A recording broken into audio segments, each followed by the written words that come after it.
Alright, as I said on the last show, that it was show 400, and I was actually 10 shows off, so that was show 390. This show is 391, because that's how we count. Anyway, 389, 390, and now 391. Okay, as you can probably already tell on this show, we're going to be talking Disney. It's just Connor and I, and we are actually on the road coming back from the parks. As far as the parks, we were in Epcot at Food and Wine today. We were in Hollywood Studios, and then we made a quick jaunt, which we'll be talking about, over to Disney Springs. So let's just start first at Food and Wine.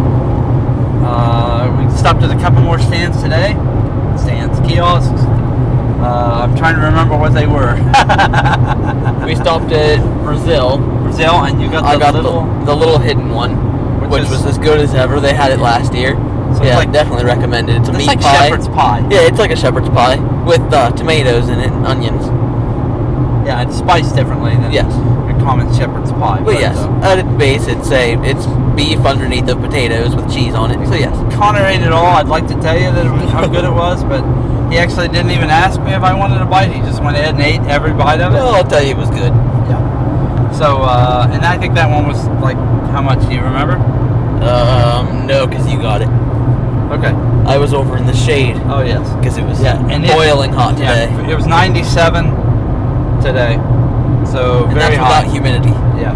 Yeah, it had humidity to it, and I don't know, it's up around like 1,000 degrees. So, it felt like it. So, anyway, Brazil, that was very good. And we got that, Connor got that last year. I tasted it then, and it was really good. So we also went to Flavor from Fire.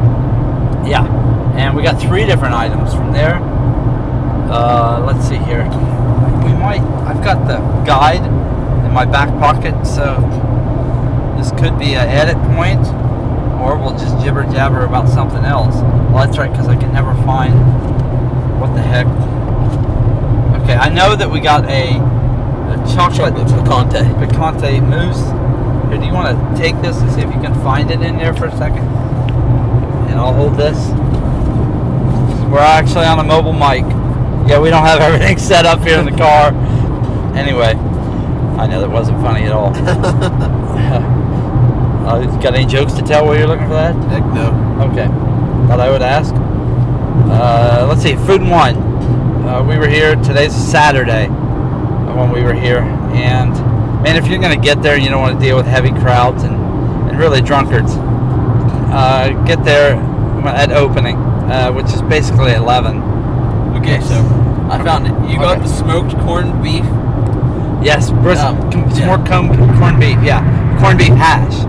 Yeah. And so when you get hash, you expect like diced potatoes in there with the corned beef, and then sometimes they'll use like a Dijon, or sometimes they can use many different types of flavoring. In this, you don't really get diced potatoes. At first I thought, well, it's because over time they would break down and end up like mashed potatoes. But I think I would have rather had those, or even if they were like mashed potatoes, than what they put in there. They put like a thick kettle chip. Yeah, and it only says in here, warm, crispy potatoes. Yeah, and they're crispy, but it's like a kettle chip, and it's thick. So I didn't really care for that, so that kind of ruined the meal for me.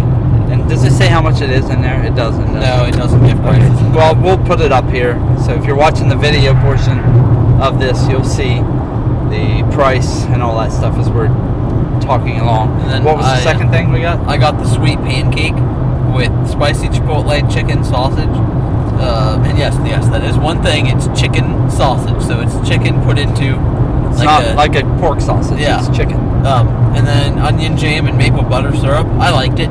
I thought that it was good. The pancake was real thick, and that maple butter syrup worked really well with the onion jam.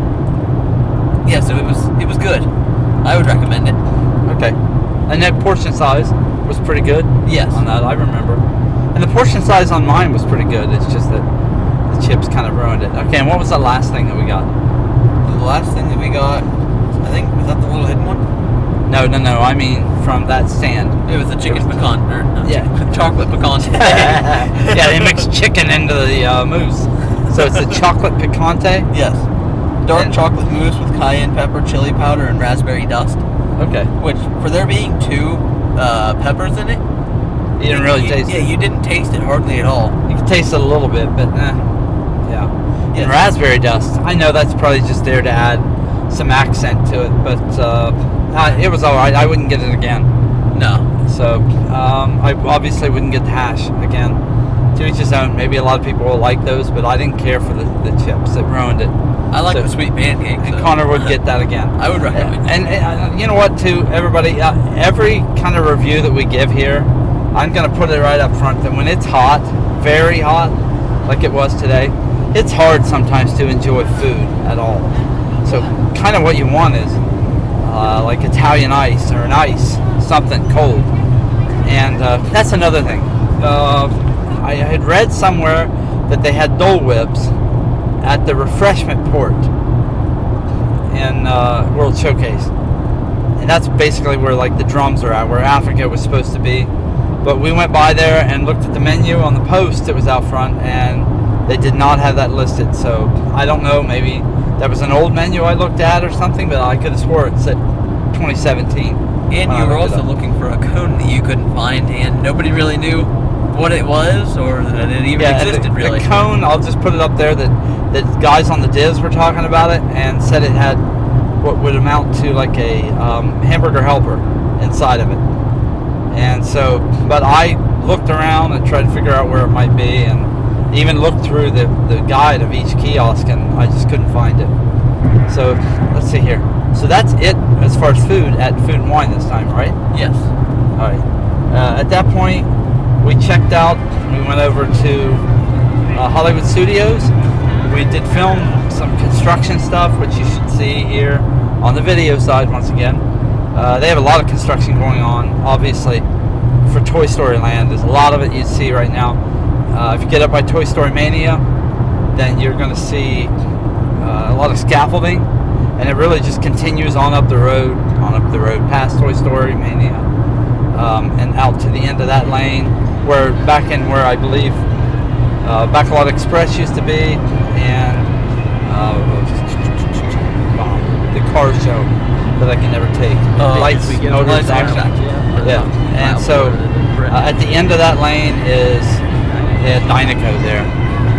Not Dynaco, what's the name? I don't know what Cruz Ramirez from Cars 3. But yeah, it was just basically the car just sitting there, and you can go and take your own picture beside it. I did see, I thought kind of a lack of photo pass photographers today in the parks, but it could be because they've all had, between the hurricanes, they've been swept away, they're out of power at their homes, and and I don't mean to make light of that. We were part of the hurricane, so And we did lose power. please don't also. anybody think I'm making light of that.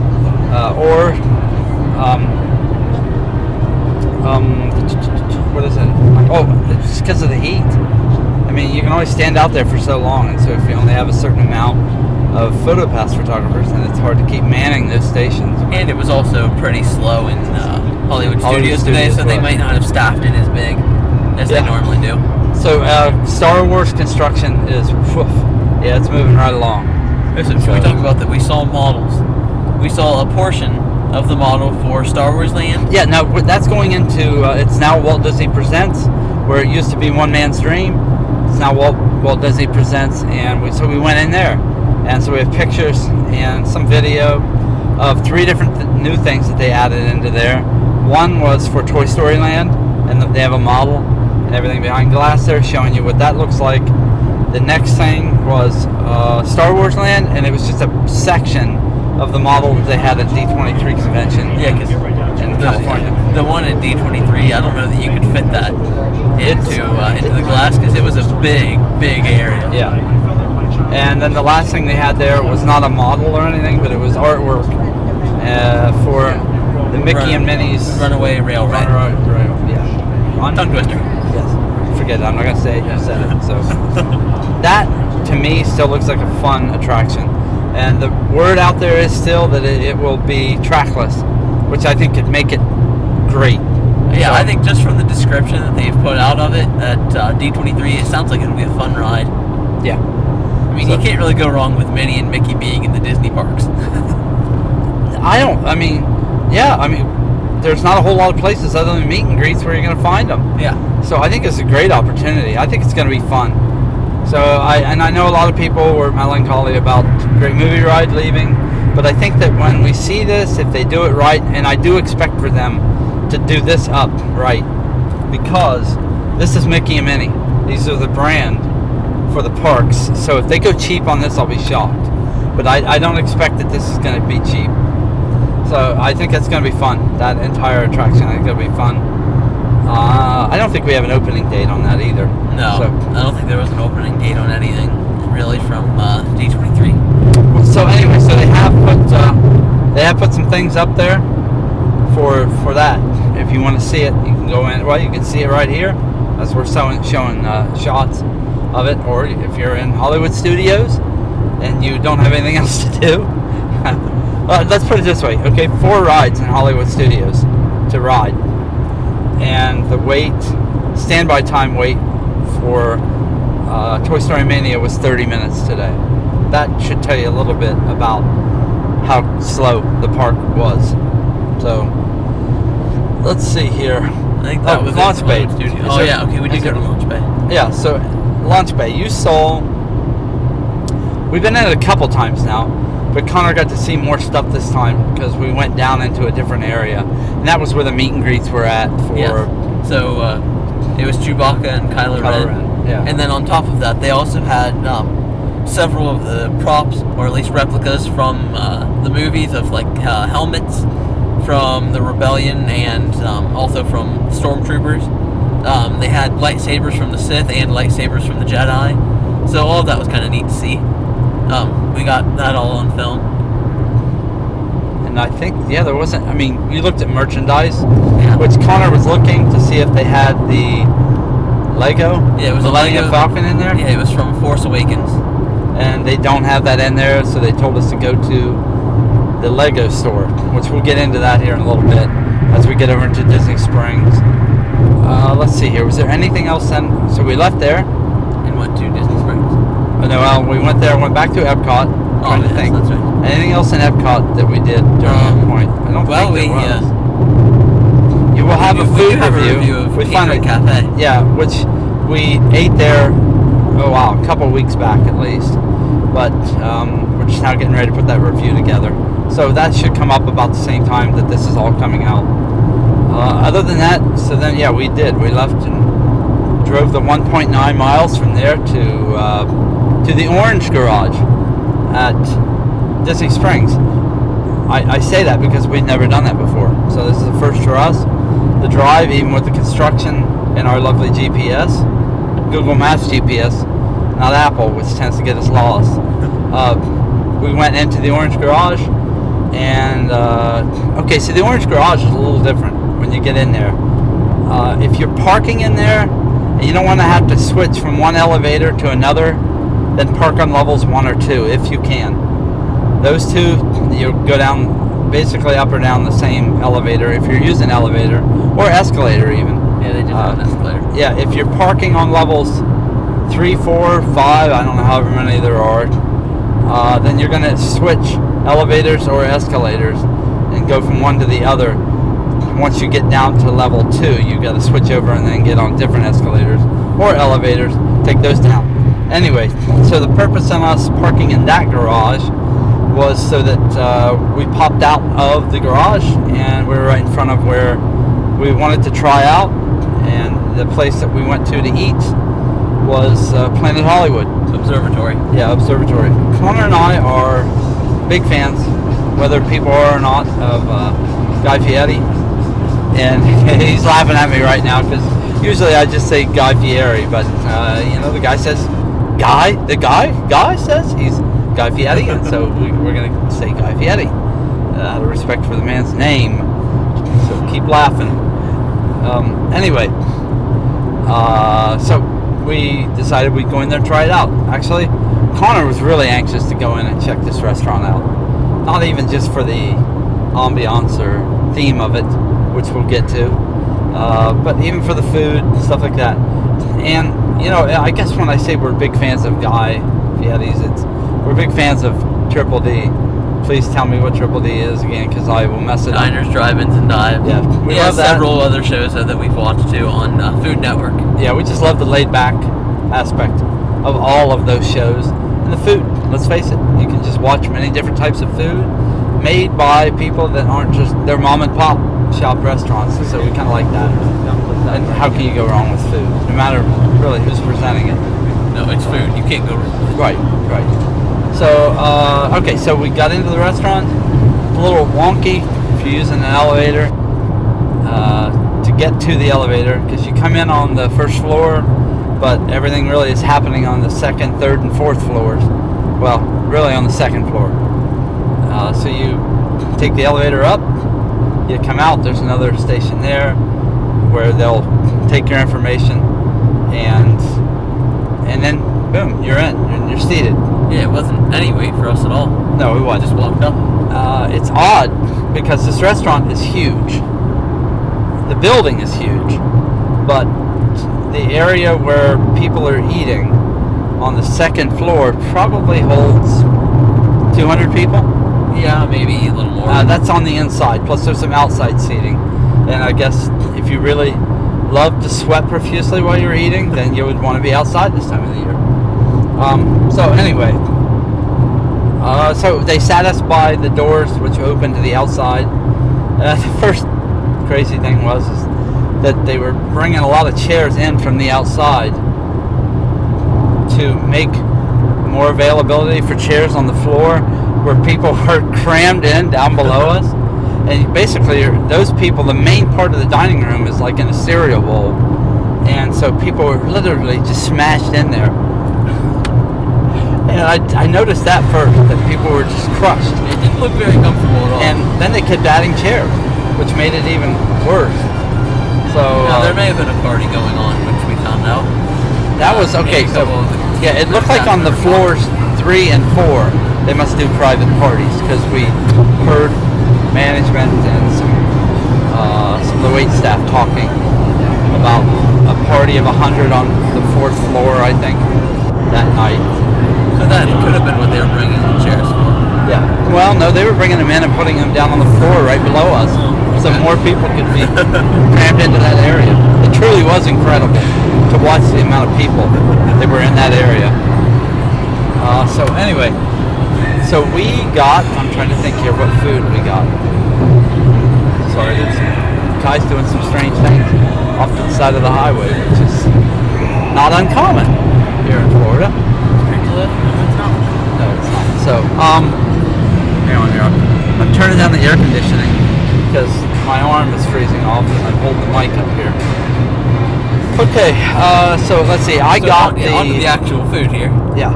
So we each got basically a burger. My burger was actually wasn't a burger. It was chicken. Yours was bird is the word. Bird is the word. So it had slaw. It had I don't know. It was chicken. It had like a thick cheese on it. Yeah, and you're seeing a picture of it here right now. Yeah, so chicken, cheese, some sauce maybe, and then we got pictures of the menu, so we'll put that up here too, and that'll give you the absolute ingredients. Right off. So the bun, as you can see in the picture, and I actually took a picture of this, the buns on both of them were really well done on the top. Trying to make them crispy, I guess, but it was almost burnt. Yes. On top of that, so let's get into the slaw on mine, and then we'll just do yours separately. Okay.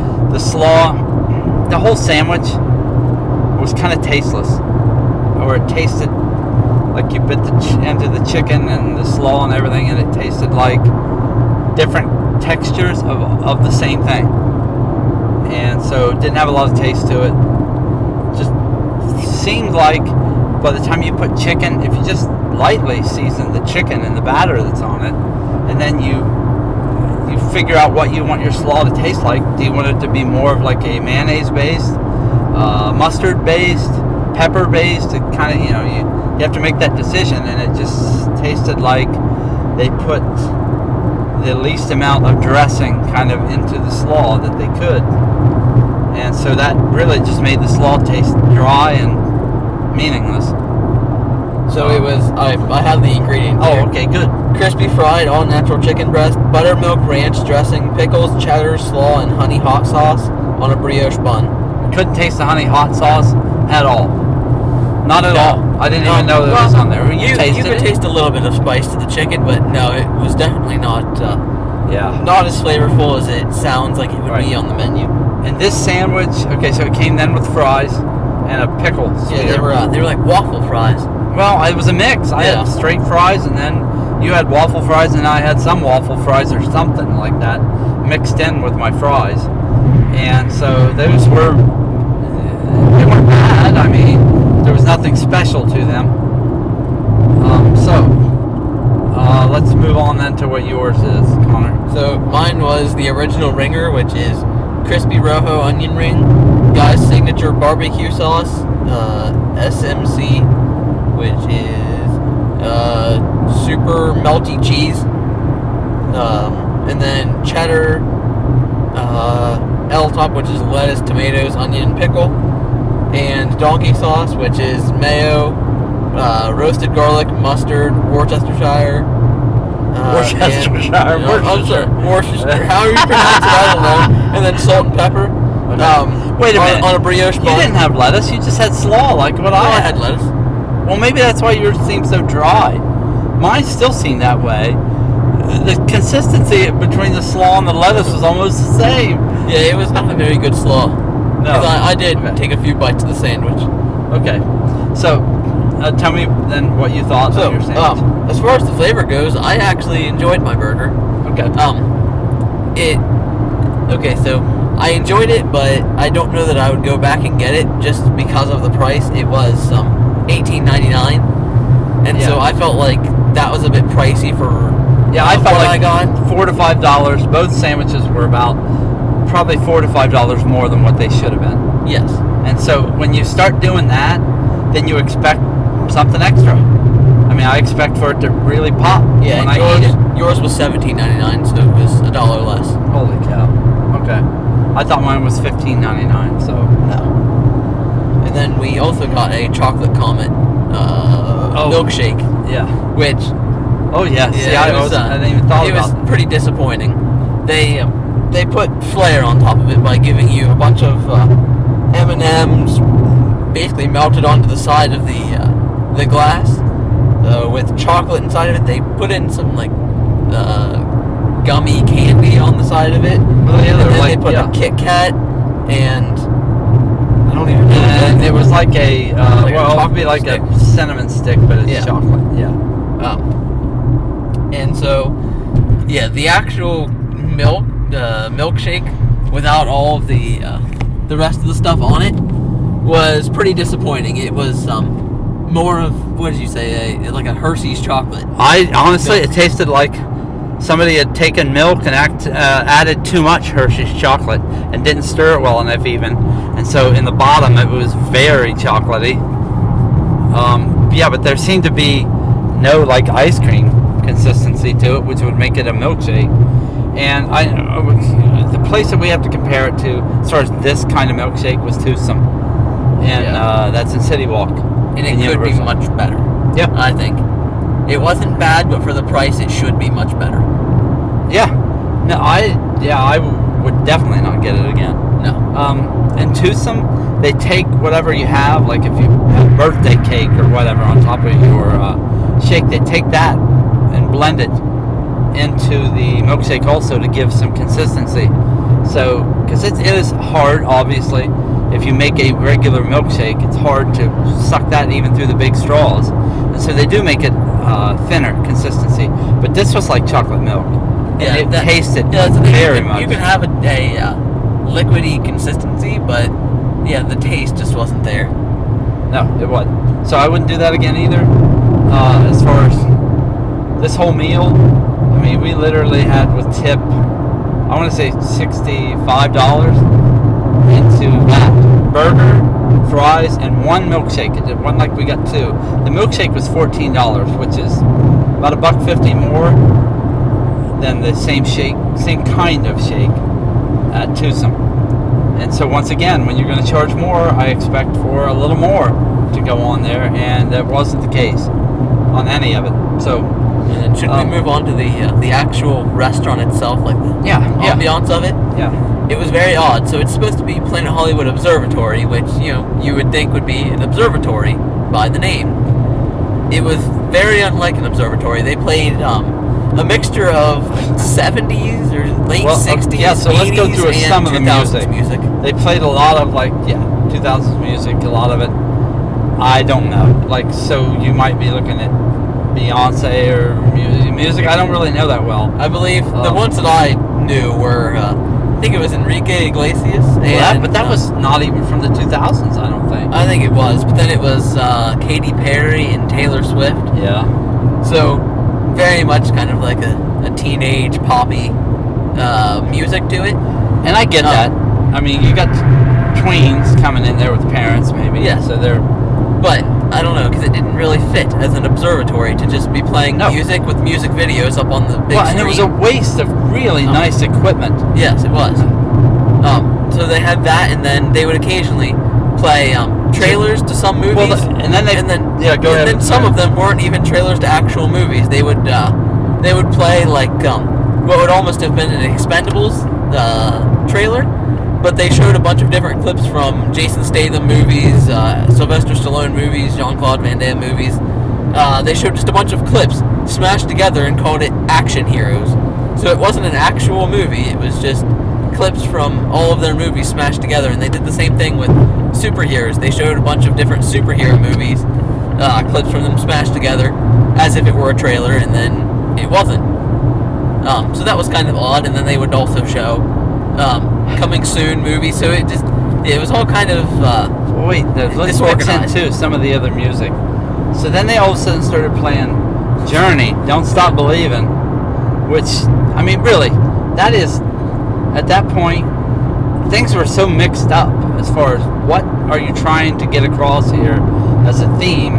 It just seemed like they were just pushing buttons trying to get your attention, and so they're probably thinking Don't Stop Believing, even though it's an old song. It's gotten to be well known again in within a lot of shows, stuff like that. So they just use that as a button to push so that they get people's attention, even younger kids. And there was one song that it was just fun, and they got people's attention. But first of all, I'm just going to stick in a piece of the video here. If you're watching the video show, and you can see what everybody starts singing to.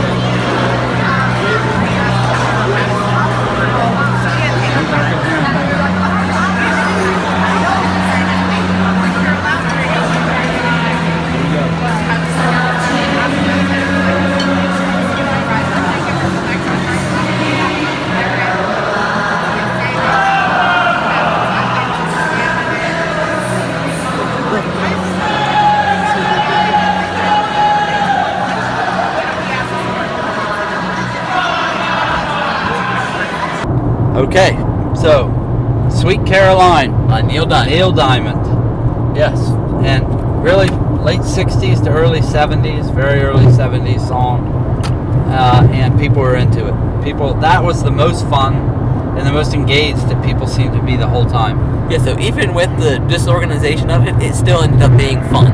Yeah, that part did. Yeah, it did. I guess I felt kind of bad that.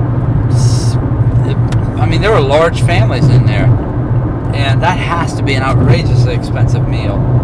And so, I don't know, maybe everybody does really, I mean, I was not one for T-Rex or Rainforest Cafe or some of those, but families love those places. I went in there even with my family, and it was noisy in there, and so when the grandkids freak out, you can't really hear them because everybody else's kids are freaking out in there. Easy places, just let kids go in and blow off some steam. Yeah, and as far as views, our Rainforest Cafe review has some of the most views of any of the food reviews. I know you don't, but I like Rainforest Cafe. Huh. So, yeah, I enjoy it. Yeah. But I know you're not usually one for seafood either, and I do enjoy seafood, and so... I don't know, for that kind of money, I always just want to try something else. I can get burgers and fries and potato skins and stuff like that for a lot less money somewhere else. So I can get in a lot of places. So we've completely derailed this. Somehow we got on a Rainforest Cafe. Well, no, I mean, because the next thing is the thing that's kind of the same between Rainforest and T-Rex and this restaurant is the noise level in there. Between the DJ spinning out the tunes and then them playing videos or whatever up onto the wall of the dome above you, the noise level in there is just constant. And so that's just another thing I think that kind of wore us down. That didn't help.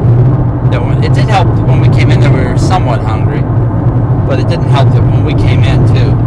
We had just come from 2 parks, and we were still boiling hot and half fighting dehydration at that point, and just needed really to get water, and then some food. So, being that we were hungry, you thought maybe that would have helped us. But anyway, you know what? For anybody else, we don't hear from people that often, and I just think that we're that kind of show that we don't always, maybe people use us more for information and don't really, I don't know if we hit things enough that people don't really have a lot of questions. But when we do hear, here and there, we get questions from people. That's basically what we get. But we don't get a lot of that even. So in some ways that makes me happy, because I think, all right, well, we're really like settling in people's minds what it is that they came on here to know, I hope. If you are somebody who's a big fan of this restaurant and you've been in it, tell us. I want to hear about it. I want to hear, that maybe this was just a, bad moment for us. Tired, hot, whatever, and maybe, or they're just off. Yeah, because that night in the busy restaurant. It could be. Yeah, I'm willing to give anything that kind of, leeway. And I do many times. We're not the be-all, see-all, eat-all. Well, we do eat all, but I don't want to pretend like, you need to absolutely go with our opinion. But I do also want to say, this was expensive, and it's a lot more expensive than you can get the same food in a lot of other places. So I guess I just wanted to put that out there. Let's see here. Was there anything else that we wanted to go through? Oh, okay. So the Lego store. Yes. We went in there. So we mentioned a while back that we went into Launch Bay because I wanted to look at some merchandise in there, and I was looking for a Lego Millennium Falcon from The Force Awakens, and we found it inside the Lego store when they finally pointed us into there, and it was actually $30 more in store than it was on Amazon, which I can order it from. The exact same set. Exact same we set. Even verified not a single thing different. Right.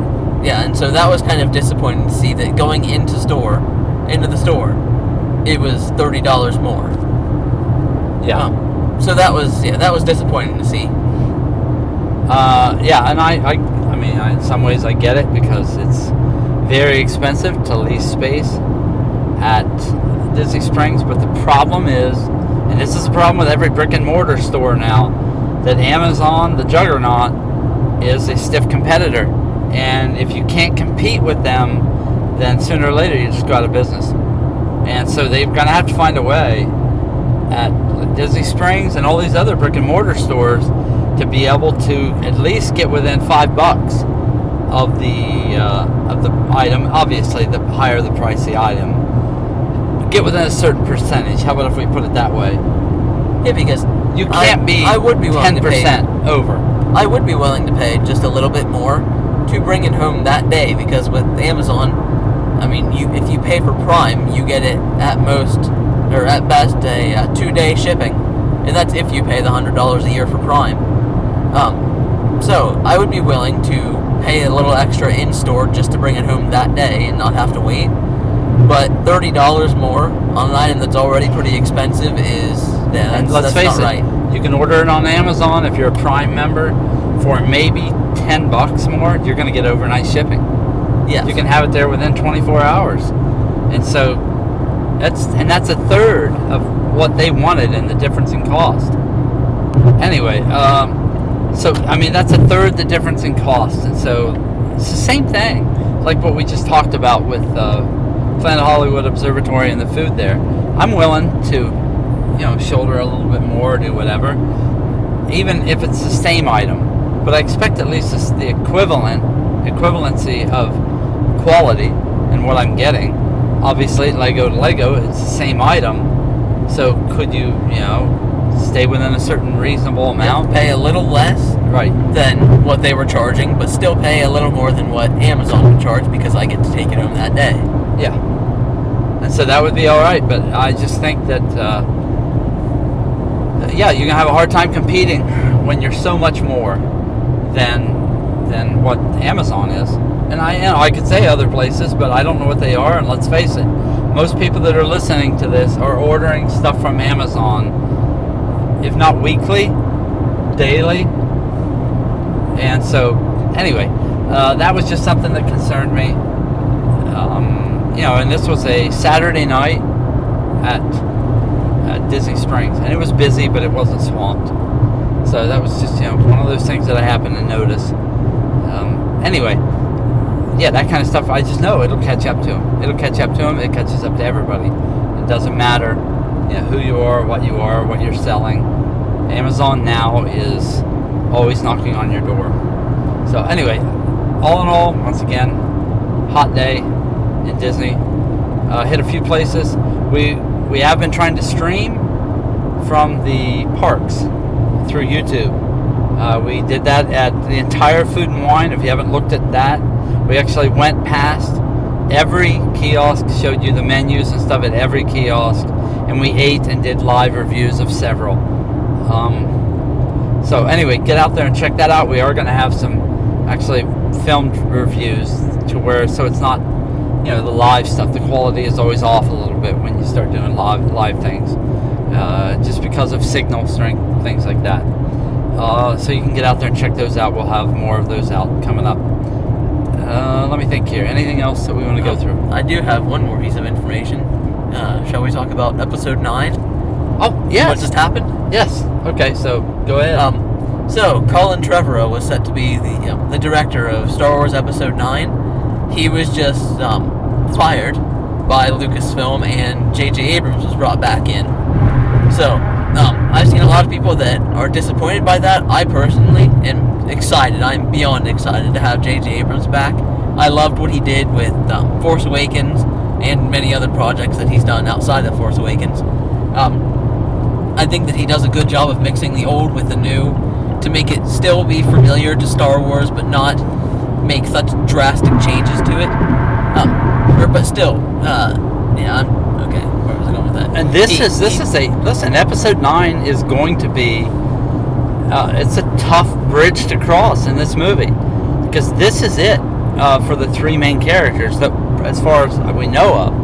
Obviously, it's it for Carrie Fisher. Harrison Ford has made statements saying that you could see him return. I've said it all along. I don't believe he's really dead. Because if you go back to D23, even this past winter when that went on, or summer, whenever it was, and they talked to him, they interviewed him, and he made the statement that I'm not really dead, I'm just resting. Which is a Monty Python reference. Right. But that's not normally his humor, so I think there might be a bit of truth to that. So we'll see. But then you also have Mark Hamill. But I mean, these, even that, you've got Harrison Ford, who's really, he's 76 years old, I think, and he's also working on Indiana Jones now. So I just don't see them making an episode 10, 11, and 12 with Luke Skywalker and with Han Solo in it. I could be completely wrong. They could throw them in there in little points, but it just seems to me like the story is either going to stop there, or they're going to try to move it forward with the new characters, and they'll determine that by how well these new characters, meaning Poe Dameron, Kylo Ren, and Rey and Finn, are accepted by the time we get into episode 9. And they're going to know a lot more coming into episode 8, but coming into episode 9. And this is, once again, it's just the same position that J.J. Abrams was in when he came back with episode 7. And that you really don't want to mess this up. Mile, merge onto I-75 north. Anyway, okay. And love him or hate him, the movie made $2 billion, so a lot of people liked it. Right. Yeah, and I still think he did well taking the safe road. A lot of people don't like that, but I think he did well taking the safe road because, wow, I mean, if you come back, everybody think about this for 1 second. That you're helming this, and if you screw this up, and let's take a look at what just happened with The Mummy and the reboot of The Mummy with Tom Cruise. He screwed it up. They screwed it up. So it did poorly, which now has jeopardized the entire dark universe of films that they were trying to bring back. And so, yeah, look what that does. So as much as maybe everybody said, oh, yeah, it was just, he took the easy way out and he just rehashed the same old things in episode 7, I still think there's a reason for that. And so I think if I were in his shoes, I probably would have had a nervous breakdown. Well, and he said, I mean, this is a human being behind this movie.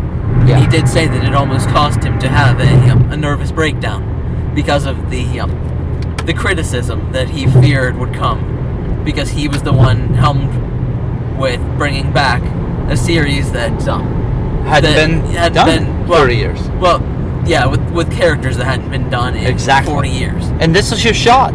If you blow this with the 3 main characters finally coming back, 30, 40 years later, what a mess up, man, that would have been. Because this was your one shot with them.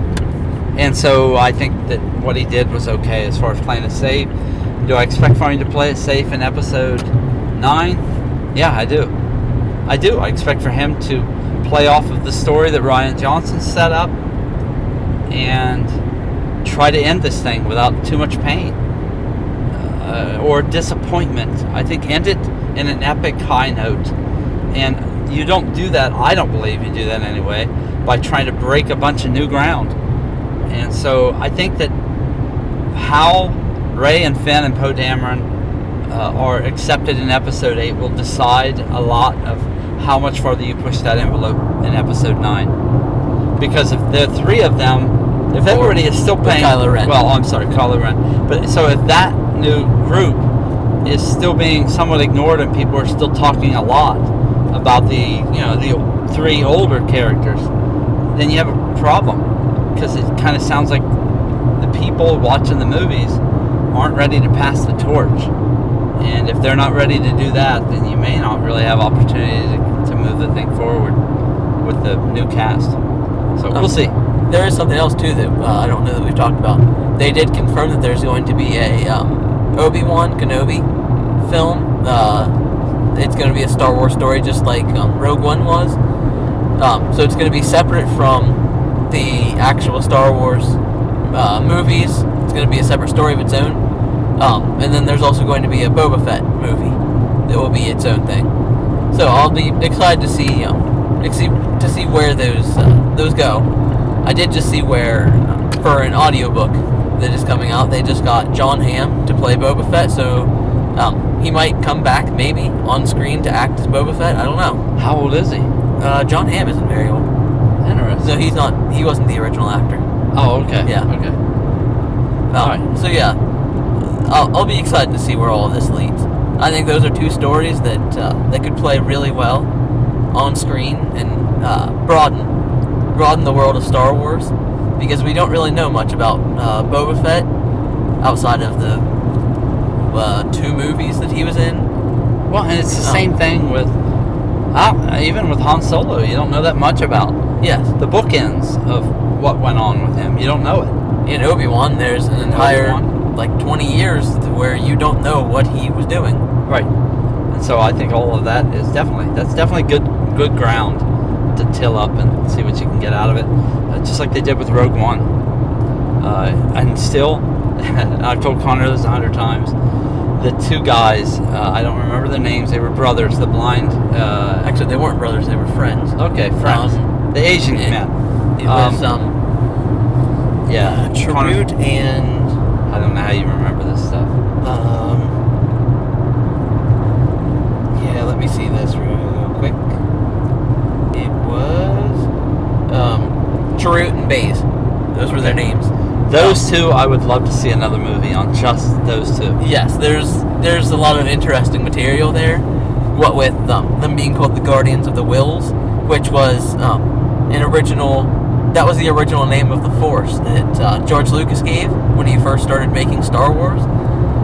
So I think there's some history there, and they were guarding the Jedi Temple on Jeddah, which is supposed to be the originating planet of the Jedi. So I think there's a lot of story to be. I thought those two were the most fascinating characters in Rogue One. Yes. We're watching power trucks go past us, a bunch of them, on a side road, guys, right now. So they're still working, even back in the middle of nowhere, trying to get power on to everybody here in Florida. So that's a side note. Yeah, I just happened to see these things while we're going down the road. Anyway, so yeah, I think I'd love to see another movie on that. So frankly, I'd love to see a movie done on all of them. I think they all had to their take all of pieces. them and their stories back farther. Yes. Yeah. Could be. With Jen Erso, they kind of did in a book called Rogue One Catalyst. Yeah, but that's a book. Yes, that's a book. And so yeah, I think that there is a large span of time that wasn't covered in the movie that they could do a story about her with her time with Saw Gerrera, who also they could do a movie on. Yeah, I'd love to see more from all those characters. Well, I just think like with the two, what were their names again? Chirrut and Baze. Okay, with those two, you can focus in on the one thing. What were they doing? What made the one be so much different than the other one, even though they were friends who still looked out for each other? What made one be searching for the Force and the other one didn't want to even talk about it? And they didn't really get a chance to go into that much. There is a book called Guardians of the Wills that showcases those two. And I haven't gotten a chance to read that yet. Yeah, but we're making movies out of books all the time. Why don't we make a movie from that? I don't know. I really liked those two characters. I liked as much as when I saw the original Star Wars and those characters with Han Solo and Princess Leia and Luke Skywalker. In fact, I liked them more than I ever liked Luke Skywalker. I'm sorry, I just thought... you just opened up a can of worms. I know. Luke, though, I thought was always the weak link for me. I just did. So, I thought Han Solo and Harrison Ford was just much more rounded part and actor and everything in it. So, it was what it was. He still filled the part. And this many years later, people still love him for that part. Yeah. So I can't wait to see what he does in episode 8. Yeah. Because he said that I think his role is expanded by, I believe he said 8 or 10 times the amount of lines, because he didn't have any in the last one. His screen time is so now he's got 8 10 to 10 lines more. Well, yes. His screen time though. Yeah. Okay. Well, we're jabbering. We could go on and on. We will. When the next Star Wars movie comes out and we go see it, we'll do a review and do all that stuff. So another thing I was thinking about too, a lot of times that Connor and I have talked about doing maybe live streaming from the vehicle as we're going down the highway and just talking whatever. If people are interested in seeing something like that, we'd love to hear from you guys and just say, yeah, we would like to watch something like that, or yeah, I don't want to hear anything you guys have to say. So anyway, I would just, we'd love, there's so many, and it's not always just Disney and stuff that we want to talk about, but talk about just a plethora of things. So we'd like to do that. So, all right, I don't want to go on into another topic. So on that, we're going to let you guys go, and we'll be back with you again soon. So keep an eye out for us live from the parks. Bye. Bye.